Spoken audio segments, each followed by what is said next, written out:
নন্দকুমার, সেখানে বিজেপি কর্মীদের বিজয়ের লাশ। কাঁথি থেকে কলকাতায় ফেরার পথে যোগ দিলেন মুখ্যমন্ত্রী শুভেন্দু অধিকারী। প্রিয় নেতার হাতে কেউ তুলে দিলেন পদ্মফুল, কেউ উত্তরীয় পড়ালেন। সেখানকার ছবি কেমন সেটা আপনারা দেখতে পাচ্ছেন। চারপাশের আবহ কেমন ছিল বিস্তারিতভাবে জানবো। কনিষ্ক আমাদের প্রতিনিধি আমাদের সঙ্গে রয়েছেন। কনিষ্ক, একেবারে ঘরের ছেলে, নিজেদের দাদাকে পেয়েছেন মুখ্যমন্ত্রী রাজ্যের। তিনি কিরকম ছবি উঠে এলো চারপাশ থেকে, কে কি বলছেন, কি করলেন শুভেন্দু অধিকারী? দেখো, গতকাল ঘোষণা হওয়ার পর থেকেই যখন মুখ্যমন্ত্রী হিসেবে শুভেন্দু অধিকারী তিনি শপথ গ্রহণ করলেন, তারপর থেকে কার্যত উৎসবে ভাসছে পূর্ব মেদিনীপুর। শুধু পূর্ব মেদিনীপুর জেলা নয়, তার নিজের শহর কাঁথি, খাসতালুক বলা হয় অধিকারীদের, সেই কাঁথি শহর যেন রাত জাগছে শুভেন্দু অধিকারীর জন্য। এক ঝলক মুখ্যমন্ত্রী হয়ে কাঁথিতে প্রবেশ করার পরে এক ঝলক দেখার জন্য গতকাল রাত্রি থেকে সারা রাত্রিও অনেক যে শুভানুধ্যায়ী তারা কিছু দাঁড়িয়েছিলেন। আজকে বিকেল 4:50 নাগাদ যখন বাড়ি থেকে বেরোন, হাজারো হাজারো কর্মী সমর্থক শুভানুধ্যায়ীরা তারা ভিড় করেছিলেন, তাদের সঙ্গে শুভেচ্ছা বিনিময় করেন। তারপরে তিনি এখান থেকে রওনা দেন 116 জাতীয় সড়ক ধরে কলকাতার উদ্দেশ্যে। প্রত্যেকটি জায়গায় শুভানুধ্যায়ীরা রাস্তার পাশে ফুল নিয়ে কেউ একবার শুভেন্দু অধিকারীকে মুখ্যমন্ত্রী হওয়ার পরে দেখা করার জন্য আবেগতাড়িত হয়েছেন। সেখানে দেখা গেল নন্দকুমারে প্রচুর মানুষ, কয়েক হাজার মানুষ কার্যত দাঁড়িয়েছিল।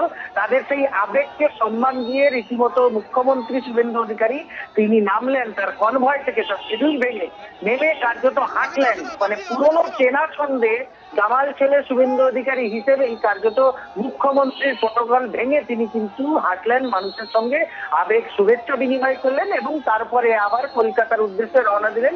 এবং সেখান থেকে জানাচ্ছিলেন এবং আপনারাও ছবিতে দেখতে পাচ্ছেন। একটু দেখুন, এই মুহূর্তে উচ্ছ্বাস চারপাশের মানুষের এবং প্রত্যেকটা জায়গায় যেখানেই মানুষ দাঁড়িয়েছেন তাকে অভিবাদন জানানোর জন্য, নমস্কার জানানোর জন্য তিনিও নেমেছেন।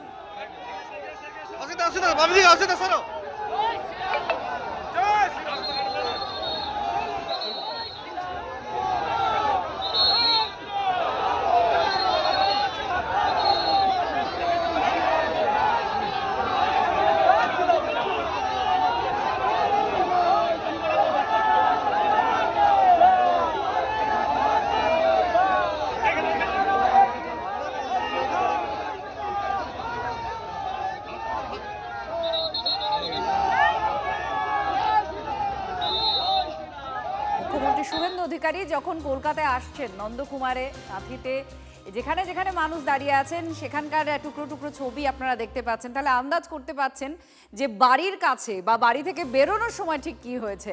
শুভেচ্ছার বন্যা বয়ে গিয়েছে। শান্তিকুঞ্জের একেবারে সামনে তার নাম ধরে শুভেন্দু শুভেন্দু এই ধ্বনি শোনা যায়। ভালোবাসায় ভাসছে আদরের বুবাই, তাকে এই নামে ডাকা হয়।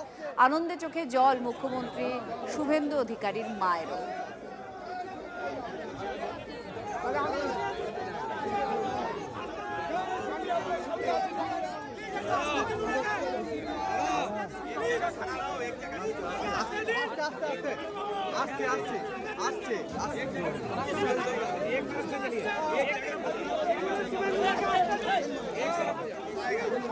আপনারা কাঁথি একদম নন্দকুমারের ছবি দেখতে পাচ্ছেন, আর বাড়ির ছবি একদম বাঁদিকে যেটা দেখছেন সেটা তার বাড়ি, শান্তিকুঞ্জ বাড়ি। একদম যখনই বেরিয়েছেন বাড়ি থেকে তার নামে সবাই জয়ধ্বনি দিতে থাকেন, তাকে ডাকতে থাকেন, শুভেচ্ছা বিনিময় হয়েছে। কোথাও কোথাও দেখুন একেবারে পাড়ার ছেলে, নিজেদের ঘরের ছেলে, তাকে দেখে আপ্লুত শুভেন্দু অধিকারী। কোলাকুলিও করেছেন, আলিঙ্গনও করেছেন যাদেরকে দেখেছেন সহযোগী পড়শি হিসেবে, তাদের সঙ্গে সৌজন্য বিনিময় করেছেন। সেই ছবি বাড়ির ছাদ থেকে দেখেছেন তার মা বাবা। আজ মাদার্স ডে, ভীষণ স্পেশাল একটা বিশেষ দিন মায়ের জন্য, মায়েদের জন্য। তার মায়ের কাছে এটা একটা বাড়তি পাওনা। প্রথমবারের জন্য রাজ্যের মুখ্যমন্ত্রী শুভেন্দু অধিকারী কাঁথির শান্তিকুঞ্জ সিএম হাউস থেকে বেরালেন এবং বিপুল জনসমাগম। সকাল থেকে মানুষজন কাতারে কাতারে, হাজার হাজার মানুষ, তারা কিন্তু ইতিমধ্যেই দেখা যাচ্ছে যে এই শান্তিকুঞ্জের সামনে যে বাগান রয়েছে সেখানে তারা কিন্তু আছেন।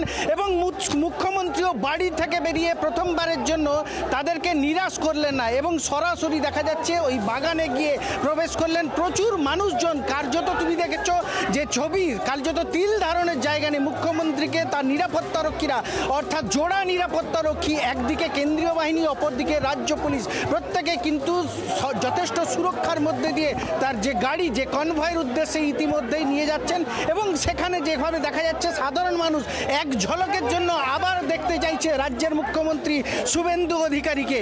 শুভেন্দু অধিকারীর কনভয় ইতিমধ্যে কাঁথির শান্তিকুঞ্জ থেকে রওনা দিল কলকাতার উদ্দেশ্যে। ক্যামেরায় দেবাশিসের সঙ্গে কনিষ্ক মাইতি, TV9 বাংলা। হ্যাঁ একদম। কি বললো? হ্যাঁ সব আছি আমরা। যাবতীয় যা কথা দিয়েছি আছি, আমরা আছি, কাতিবাসীর সঙ্গে আছি।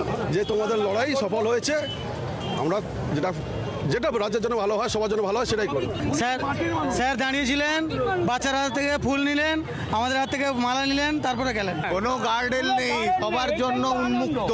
সবাই মিলে আজকে সংবর্ধনা দিতে পেরেছি, কাল রাতেও দিতে পেরেছি। কালকে বাড়ির সামনে গার্ডেনগুলো নিজে বলেই সরিয়ে দিয়েছেন। মানুষের জন্য পুরোপুরি উন্মুক্ত ছিল। কাঁথিবাসীর গর্ব আমাদের, সবাই মানে কাঁথিবাসীদের মানে পূর্ব মেদিনীপুরের কথা শুনলে কলকাতার লোকেরা বলতো টুম্পা, আর টুম্পা বলতে পারবে না। আমাদের পান্তা ভাতের লোক এবার মুখ্যমন্ত্রী, আমরা গর্বিত সবাই। 15 বছরের মহা জঙ্গল রাজের অবসান, শুভেন্দু অধিকারীর নেতৃত্বে বাংলায় এসেছে বদল। দাদা যুগের শুরু। চিতাবাঘ নিয়ে তার একটা স্ট্যাচু নিয়ে শুভেন্দু অধিকারীর কাঁথির বাড়ির সামনে হাজির হন দমদমের উত্তম দাস। মুখ্যমন্ত্রীর জন্য উপহার নিয়ে আসেন ব্রোঞ্জের চিতাবাঘ। কাঁথির বাড়ি শান্তিকুঞ্জ, তার সামনে এই মুহূর্তে দেখা যাচ্ছে একজন বিজেপি কর্মী, তিনি বাঘ নিয়ে এসছেন। কেন বাঘ নিয়ে এসছেন সরাসরি তার থেকে জেনে নেওয়ার চেষ্টা করব। দাদা, এই বাঘ নিয়ে এসছেন কেন? আমি শুভেন্দুবাবুর যখন 26 বছর বয়স তখন থেকে আমার সাথে পরিচয়, এবং আমি এর সাহস দুঃসাহস সব দেখেছি। আমার কাছে বাঘের মতন লেগেছে। আজকে মমতা ব্যানার্জি যে মুখ্যমন্ত্রী হয়েছিল, মমতা ব্যানার্জি মুখ্যমন্ত্রী হতে পারতো না যদি নাকি শুভেন্দু অধিকারী না থাকতো। ও দিদি থেকে দিদিমা হয়ে যেত। হ্যাঁ, এবং আমি তাকে সাহসী বলে মনে করি। ওই জন্য আমি মনে করলাম যে উনিকে যদি দেওয়ারই হয় তাহলে বাঘ ছাড়া উনি অন্য কোনো উপহার নেই। চিতা? হ্যাঁ, এটা চিতা। এটা কিসের তৈরি বা কোথায় পেলেন, কত টাকা কিনলেন? এটা ইসের তৈরি, কি বলে জানি, ব্রোঞ্জের তৈরি, ব্রোঞ্জের তৈরি। অর্থাৎ দমদম থেকে এই বিজেপি কর্মী এসছেন শুভেন্দু অধিকারীকে এই প্রতীকী বাঘটা দিতে। তিনি মনে করেন বাংলার বাঘ শুভেন্দু অধিকারী, তাই তাকে এই বাঘটি ব্রোঞ্জ দিয়ে তৈরি, এই বিশেষভাবে অর্ডার দিয়ে বানানো, সরাসরি দমদম থেকে নিয়ে এসছেন। আর কিছু সময় পরেই শুভেন্দু অধিকারী বাড়ি থেকে বেরোবেন, শান্তিকুঞ্জের বাড়ি থেকে বেরোবেন মুখ্যমন্ত্রী, তাকে সরাসরি এটা উপহার হিসেবে দেবেন। ক্যামেরা কুণাল গাঙ্গুলির সঙ্গে সুজয় পাল, TV9 বাংলা, কাঁথি। এর সঙ্গে সঙ্গে শঙ্খ উপহার পেয়েছেন শুভেন্দু অধিকারী। একদম বাড়ি থেকে বেরোতেই দেখুন শাঁখ, যে শাঁখ সবকিছুর শুভ সূচনার যার আওয়াজে হয়, সেই শাঁখ উপহার স্বরূপ নিয়ে এসেছেন একজন ভালোবেসে শুভেন্দু অধিকারীর জন্য। একেবারে শঙ্খ উপহার। যে আমাদের জিত, এই জিতে কি শঙ্খ বাজিয়েই তো জিতটা অ্যানাউন্স করা হয়। তো এটা it's an announcement of the victory, of the wonderful victory. শুধু ভিক্টরি, শঙ্খ অনেক কালো ছায়া দূর করে দেয়, সেটাও কি বার্তা এটা?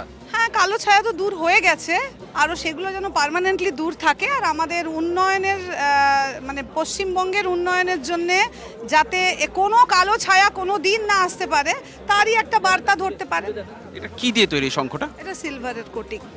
তাহলে তো এটা আলাদাভাবে বানাতে হয়েছে। হ্যাঁ হ্যাঁ হ্যাঁ, এটা আমরা অনেক দিন আগে বানিয়ে রেখেছি, কারণ এই দিনটার জন্যে এটা একদিনেই হুট করে বানিয়ে নেওয়া। আপনি জানতেন শুভেন্দু অধিকারী মুখ্যমন্ত্রী হবেন? এটা আমাদের না, মুখ্যমন্ত্রী হবেন বলে না, বিজেপি জিতবে এইটুকু আমরা জানতাম। মানে যেভাবে করে কর্মীরা বলছে, কিংবা শীর্ষ নেতৃত্বরা যেভাবে সামলেছে পুরো কাজটাকে, সেই হিসেবে একটা চিন্তাভাবনা ছিল। ছেলে এখন মুখ্যমন্ত্রী, গোটা বাংলার দায়ভার তাঁর কাঁধে। ছেলে যতই বড় হোক না কেন মায়ের কাছে তো সে আজও সেই ছোট্ট বুবাই। মুখ্যমন্ত্রী ছেলেকে নিজে হাতে রেঁধে খাওয়ালেন মা। শান্তিকুঞ্জে মুখ্যমন্ত্রী শুভেন্দু অধিকারীর মেনুতে কি কি ছিল? ভাত, করলা সেদ্ধ, মোচার ঘন্ট, সর্ষে ইলিশ, পোনা মাছের কালিয়া, মুরগির মাংস আর টক দই।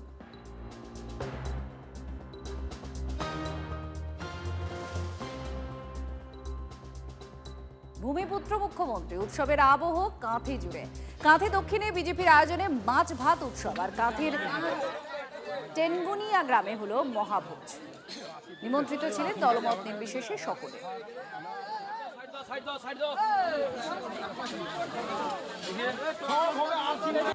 আগামীকাল নবান্ন সভাঘরে বসছে শুভেন্দু অধিকারীর মন্ত্রিসভার প্রথম বৈঠক। বেলা 11:30টায় প্রথম ক্যাবিনেট বৈঠক করবেন মুখ্যমন্ত্রী। সূত্রে যা খবর আমরা পাচ্ছি, প্রথম ক্যাবিনেট বৈঠকে কেন্দ্রের প্রকল্প যেগুলো আগের সরকার গ্রহণ করেনি সেগুলো নিয়েই মূলত আলোচনা হতে চলেছে। আগামীকাল সকাল 9:30টায় নবান্নে নতুন মুখ্যমন্ত্রী শুভেন্দু অধিকারীকে প্রথমে গার্ড অফ অনার দেওয়া হবে। মন্ত্রিসভার বৈঠকের পর সচিবদের সঙ্গেও বৈঠক করবেন নতুন মুখ্যমন্ত্রী।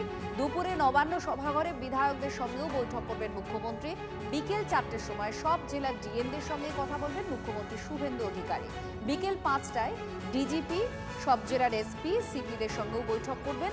তার আগে নবান্ন সভাঘরের নিরাপত্তা পরিস্থিতি সরেজমিন করলেন কলকাতা এবং হাওড়ার পুলিশ কমিশনাররা। সরেজমিনে কলকাতা এবং হাওড়ার পুলিশ কমিশনার। এবং কাল ঠিক কি মন্ত্রিসভার বৈঠকে আলোচনা হতে চলেছে আমরা সূত্র মারফত যেটা জানতে পেরেছি, আগের সরকার কেন্দ্রের যে সমস্ত প্রকল্পগুলোকে গ্রহণ করেনি মূলত সেগুলোকে নিয়েই আলোচনা হতে চলেছে। সেগুলো আগের সরকার গ্রহণ করেনি এরকম একাধিক যে প্রকল্প রয়েছে সেই প্রকল্পগুলো নিয়েই আলোচনা হতে চলেছে। তাছাড়া ডিএমএসপিদের সঙ্গে বৈঠক করবেন শুভেন্দু অধিকারী।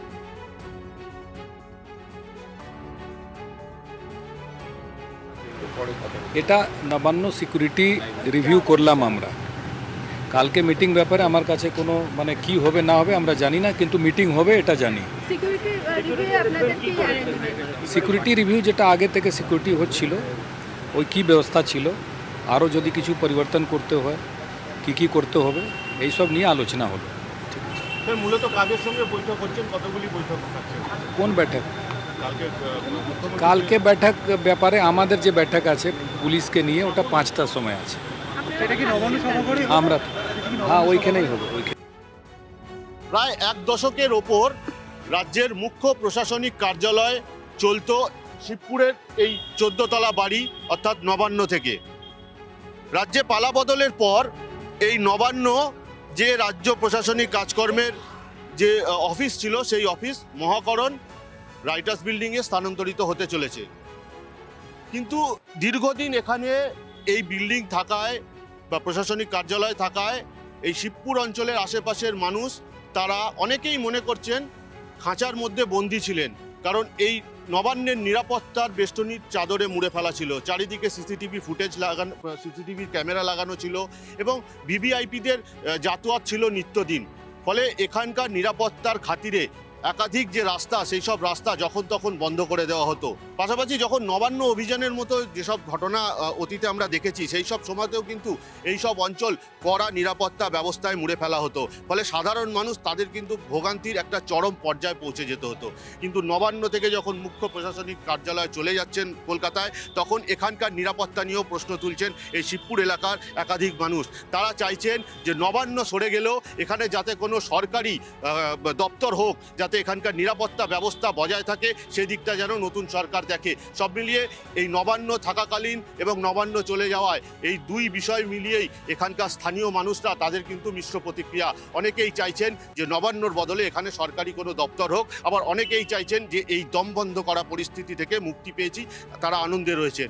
হাওড়া থেকে ক্যামেরায় অর্ঘর সঙ্গে সুব্রত, TV9 বাংলা। আর কালীঘাটের উল্টো ছবি এখন শান্তিকুঞ্জে। কাঁথিতে শান্তিকুঞ্জের সামনে কোনো ব্যারিকেড পুলিশ দেয়নি, পুলিশের কোনো ব্যারিকেড নেই। নতুন মুখ্যমন্ত্রী শুভেন্দু অধিকারীর বাড়ির সামনে একটা অবারিত দ্বার। তিনি মানুষের মুখ্যমন্ত্রী বলেছিলেন শুভেন্দু অধিকারী। শুভেন্দু অধিকারীর বাড়ির সামনে নেই কোনো বাধা, তাই খুশি মানুষ।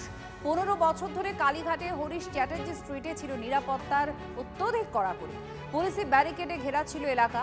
আর এখন কাঁথিতে শুভেন্দু অধিকারীর বাড়ির সামনে দিয়ে স্বচ্ছন্দেই যাতায়াত করছেন মানুষ, চলছে গাড়ি বাইক সবকিছু।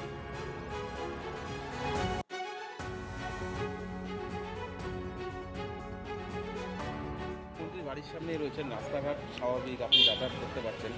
আগের মুখ্যমন্ত্রীর ক্ষেত্রে কিন্তু সেটা হতো না কলকাতায়, এটা কেমন লাগে? ইনারা তো বরাবরই মানুষের সুবিধার জন্য মানে কোনো রকম ওনাদের অসুবিধা করে মানুষের সুবিধা করতে চান সব বরাবর।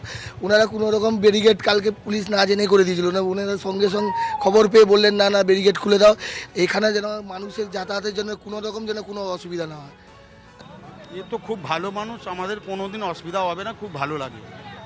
হ্যাঁ অবশ্যই অবশ্যই বাড়তি পাওনা, খুব ভালো লাগে। এই বাবু খুব ভালো লোক। একটা বিতর্কিত কথা বলবো না, আমি এখন মুখ্যমন্ত্রী, আমি এখন সকলের শপথ নিয়েই দায়িত্বশীল শুভেন্দু অধিকারী। তিনি বলছেন তিনি চান শুভ বুদ্ধির উদয় হোক, যারা এখনো সমালোচনা করছেন তাদের চৈতন্য হোক। বাংলার অনেক ক্ষতি হয়ে গিয়েছে, শিক্ষা হারিয়ে গেছে, সংস্কৃতি ধ্বংস হয়ে গিয়েছে, বাংলাকে নবনির্মাণ করতে হবে বললেন শুভেন্দু অধিকারী। ধুতি পাঞ্জাবিতে থাকা ডক্টর শ্যামাপ্রসাদ মুখার্জির তৈরি করা আদর্শের ভিত্তিতে যে রাজনৈতিক দল, তাকে কারোর কাছ থেকে সার্টিফিকেট নিতে হবে না। আমি একটি বিতর্কিত কথা বলবো না, আমি মুখ্যমন্ত্রী, আমি এখন সকলের। বাহ, যদি এটা বাস্তবে হয় তাহলে ভালো লাগবে। সবার মুখ্যমন্ত্রী কথার বাটা সহজ, কিন্তু সবার মুখ্যমন্ত্রী হওয়াটা কঠিন। যদি উনি প্রকৃতপক্ষে সকলের মুখ্যমন্ত্রী হতে পারেন, তাহলে বাংলা মানুষ নিশ্চয় তাকে সমর্থন করবে। আমি তার জন্য আমার বক্তব্যের প্রথমেই বললাম, তিনি যেন সকলের মুখ্যমন্ত্রী হন। হিন্দু, মুসলমান, শিখ, খ্রিস্টান, বড় লোক, গরিব লোক, আদিবাসী, জনজাতি, সকলের মুখ্যমন্ত্রী হন আপনি। এটাই বাংলার কৃষ্টি, এটাই বাংলার সংস্কৃতি, এটাই বাংলার সভ্যতা। ডবল ইঞ্জিন সরকারের জীবনে ডবল উন্নতি হোক, এটা আমরা দেখতে চাই। দেখি, না পেলে চিৎকার করবো, চিৎকার করা আমাদের কাজ, প্রতিবাদ করা কাজ করবো।